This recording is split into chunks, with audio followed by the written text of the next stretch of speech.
Près d'un Français sur 4 vit dans une zone avec un accès médical difficile. Pour certains, c'est encore plus compliqué. 1,7 million de personnes vivent dans un désert médical. Mais pourquoi est-ce qu'il y a autant d'inégalités dans l'accès aux soins en France? Ce mardi 24 septembre, un rapport du collectif Nos Services Publics a mis en lumière l'aggravation de ces inégalités. Quand on regarde les chiffres, la région PACA affiche une bonne densité de médecins. C'est la plus élevée de France avec 377 généralistes pour 100 000 habitants. Mais ça ne reflète pas toute la réalité sur le terrain. En se penchant sur certaines communes rurales, on se rend compte que le manque de médecins est criant.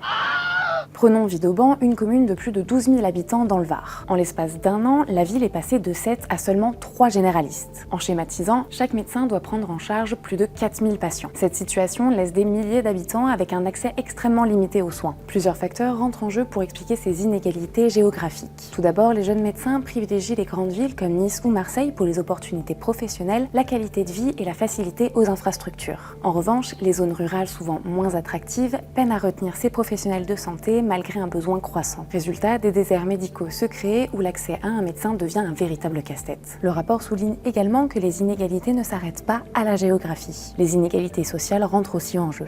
Les dépassements d'honoraires sont de plus en plus présents, particulièrement dans des spécialités comme la gynécologie et la pédiatrie. Un Français sur 2 est confronté à ces honoraires libres. Face à une telle pénurie de médecins, quelles solutions peuvent vraiment faire la différence? Reprenons le cas de Vidauban. Sur place, la commune a lancé un centre de santé intercommunal. Ces structures permettent de regrouper plusieurs praticiens et d'offrir une prise en charge plus coordonnée des patients. Mais malgré cette initiative, la demande reste bien supérieure à l'offre. En seulement quelques mois, plus de 1400 consultations ont été enregistrées.